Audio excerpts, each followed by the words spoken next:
Bonjour, pour cette semaine de pharmacovigilance, nous vous proposons une étude réalisée au CERPV d'Amiens ayant pour sujet les médicaments associés aux fractures de fragilité osseuse après transplantation rénale.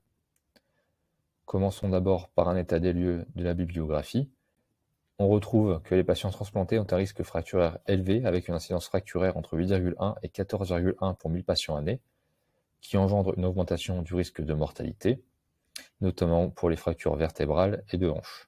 Ces fractures sont la résultante de l'ostéodystrophie rénale après transplantation qui engendre des troubles de la microarchitecture osseuse et aussi de l'utilisation prolongée des corticostéroïdes qui vont induire une diminution de la masse osseuse.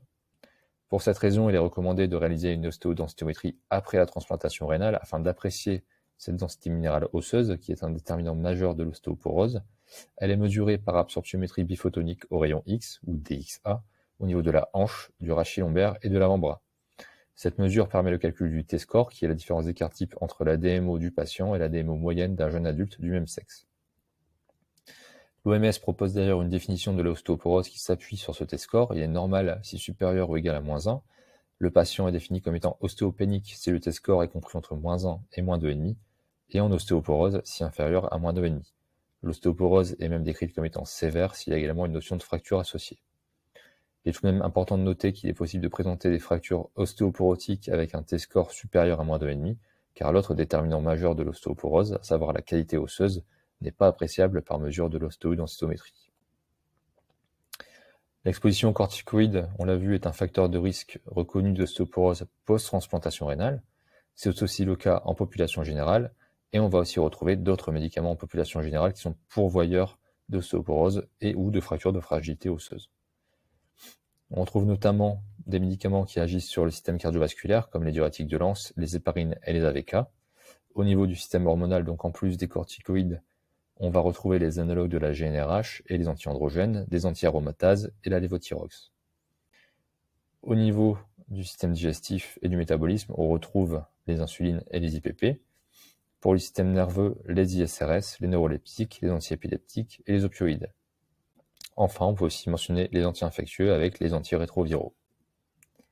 Passons maintenant aux objectifs de l'étude. Notre objectif principal, ça va être l'étude de l'association entre l'exposition aux classes médicamenteuses fréquemment prescrites après transplantation rénale et qui sont inductrices d'ostéoporose et ou de fractures de fragilité dans la population générale et la survenue de fractures de fragilité après transplantation rénale.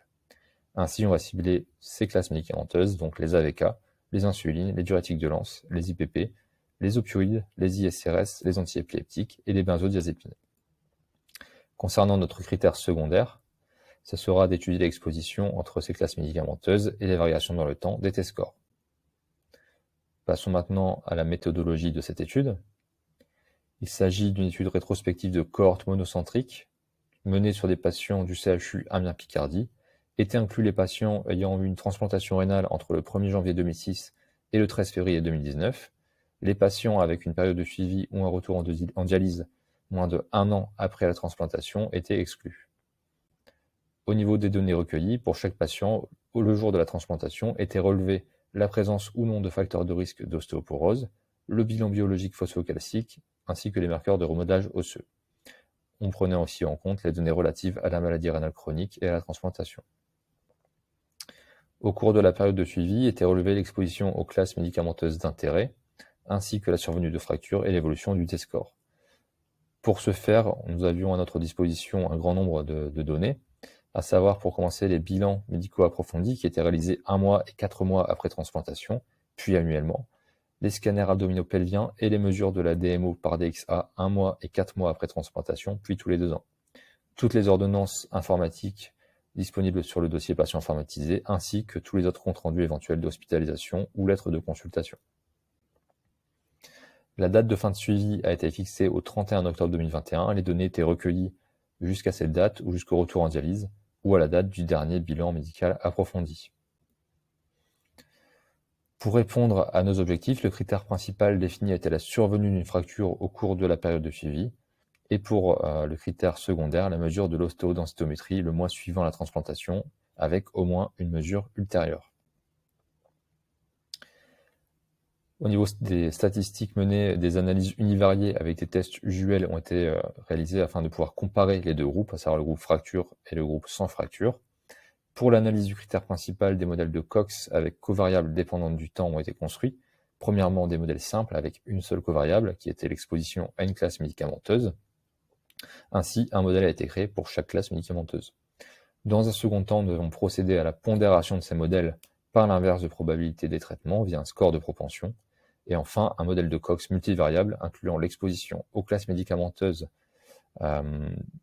et les autres facteurs significativement associés aux fractures incidentes dans les modèles précédents. Pour l'analyse du critère secondaire, nous avons réalisé 3 modèles linéaires mixtes, un modèle par site de mesure de la démo, c'est-à-dire au rachis lombaire, au col fémoral et au poignet. Passons maintenant aux résultats. 613 patients répondaient aux critères d'inclusion et ont donc été inclus dans l'étude. Parmi eux, 63% étaient des hommes. Le temps médian de suivi était de 4,6 ans et l'âge moyen d'environ 50 ans. Parmi nos patients, 63 ont présenté au moins une fracture.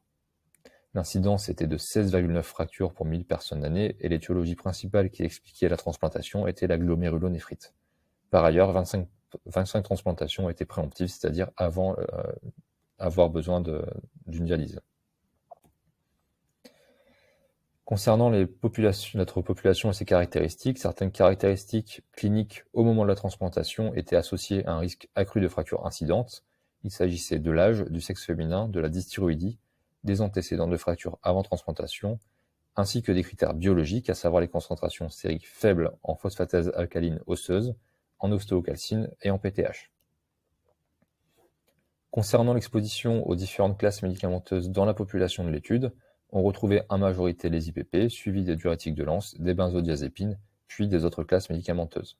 Les durées d'exposition cumulées médianes étaient variables, entre 4,8 mois pour les opioïdes et 35,6 mois pour les IPP. En ce qui concerne notre critère principal, à savoir l'étude de l'association entre exposition médicamenteuse et survenue de fractures incidentes, les résultats sont les suivants. Dans les analyses brutes, les AVK, les diurétiques et les opioïdes étaient associés significativement à un risque accru de fracture, avec des hazard ratios respectifs de 2,23, 2,36 et 3,24. Après ajustement sur les scores de propension, seuls les diurétiques de Lens et les opioïdes présentaient toujours une association significative avec un risque accru de fracture. Nous avons également étudié cette association dans un modèle de Cox multivariable, incluant les expositions aux médicaments significativement associés à un risque accru de fracture post-transplantation vu précédemment, donc à savoir les AVK, les opioïdes et les diurétiques de Lens, et les caractéristiques de base qui étaient significativement associées aux fractures. Dans ce modèle, les 3 classes médicamenteuses restaient significativement associées à un risque accru de fracture, tout comme l'âge et la dysthyroïdie. Concernant notre critère de jugement secondaire, à savoir les variations des T-scores dans le temps, 411 patients sur 613 ont été inclus dans cette analyse car les données d'ostéodensitométrie n'étaient pas disponibles entre 2006 et 2010. On peut observer que l'exposition aux diurétiques de Lens était inversement associée aux variations des T-scores dans le temps, et ce de façon significative, notamment au rachis lombaire et au poignet. Ce n'était en revanche pas le cas pour les AVK et les opioïdes. Discutons un peu de ces résultats. À notre connaissance, c'est la seule étude qui traite des risques de fractures liés aux médicaments en dehors des corticoïdes dans cette population. On peut toutefois citer une étude rétrospective récente de Kim et de son équipe qui s'est intéressée aux patients en situation de maladie rénale chronique terminale qui étaient traités soit par hémodialyse, par dialyse péritonéale ou par transplantation. Leur objectif, c'était de déterminer les facteurs de risque de fracture dans ces populations, dont certains médicaments. D'après leurs résultats, les expositions aux corticoïdes, aux anti-ostéoporotiques, aux antidépresseurs et aux gabapentinoïdes étaient associées à un risque fracturaire plus important, et à contrario, les expositions aux hypophosphorémiants et à la vitamine D, qui étaient, eux, associés à un risque fracturaire moindre. En revanche, au contraire de notre étude, le recueil concernant l'exposition se faisait uniquement à la baseline, à la date index, c'est-à-dire à la date de début de la dialyse ou la date de transplantation, et non sur une période de suivi. De plus, il n'y avait pas de distinction des résultats entre les sous-groupes dialyse et transplantation. Nos résultats pour les diurétiques de Lens concordent avec ce qu'on retrouve en population générale, qui montre un risque fracturaire augmenté à leur exposition. Le mécanisme qui est proposé est lié à l'augmentation de l'excrétion urinaire de calcium qui engendre une augmentation des concentrations en PTH, ce qui influence le métabolisme osseux. Les diurétiques thiazidiques pourraient présenter une alternative dans certains cas selon l'indication, car ceux-ci sont associés dans la littérature à une augmentation de la DMO et à une baisse du risque fracturaire. en population générale. On aurait besoin d'études complémentaires en fait, pour comparer les diurétiques de Lens et les thiazidiques chez les transplantés rénaux pour étayer cette hypothèse. Concernant les AVK, nos résultats concordent là encore avec les études en population générale. Le mécanisme proposé cette fois-ci en fait, est lié à l'action inhibitrice de la vitamine K qui inhibe la carboxylation de l'ostéocalcine. Donc cette inhibition de la vitamine K va inhiber la carboxylation de l'ostéocalcine et diminuer la minéralisation osseuse. Une piste explorée pourrait être l'utilisation des AOD quand celle-ci est possible, car ils sont associés à un risque fracturaire moindre dans les littératures en population générale, en comparaison aux AVK. Un frein qui a été soulevé dans plusieurs études, en fait, c'est une interaction potentielle entre AOD et inhibiteurs de la calcinurine, qui pourrait entraîner des concentrations plus élevées en AOD. Donc c'est un point à étudier, à prendre en compte, même si d'autres études laissent-elles penser que cette association serait sans risque d'hémorragie significatif. Enfin, concernant les opioïdes, là aussi les résultats concordent avec les études en population générale. Le mécanisme proposé est d'abord l'action des opioïdes sur le système nerveux central, qui va entraîner une baisse de la vigilance et un risque de chute augmenté. Ils peuvent également entraîner un hypogonadisme, d'une part par leur action sur le récepteur mu, qui a induit une baisse de la sécrétion des gonadotrophines. Ils vont induire également une augmentation de l'expression de l'aromatase et de la 5-alpha-réductase, ce qui entraîne une baisse des concentrations en testostérone et une augmentation du risque fracturaire lié à cet hypogonadisme. En l'absence d'alternative, on pourrait proposer d'apporter une vigilance renforcée sur les mesures de prévention du risque de chute chez ces sujets. Discutons un peu des forces et des limites de cette étude. D'une part, d'abord au niveau des forces, que le recueil a été quasi exhaustif avec très peu de données manquantes grâce au grand nombre de documents à disposition. Et outre cette grande quantité de données, la durée d'exposition aux médicaments a pu être prise en compte, contrairement à d'autres études qui ne prenaient en compte que l'exposition à la baseline et qui permet de refléter plus fidèlement la réalité de l'exposition. Quelques limites cependant, c'est qu'on n'avait pas le recueil des posologies, ce qui nous a empêché de réaliser des analyses de doses cumulées. On avait peu de données sur l'observance, mais ça reste difficile à mesurer de façon générale. Également, initialement, peu de fractures vertébrales ont été reportées, car elles peuvent être quasi asymptomatiques en fait.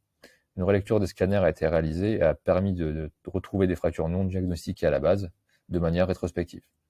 Enfin, les marqueurs de remodelage osseux ont uniquement été relevés à la baseline, et ce qui ne permettait pas de prendre en compte l'évolution de l'ostéodystrophie rénale au cours du temps.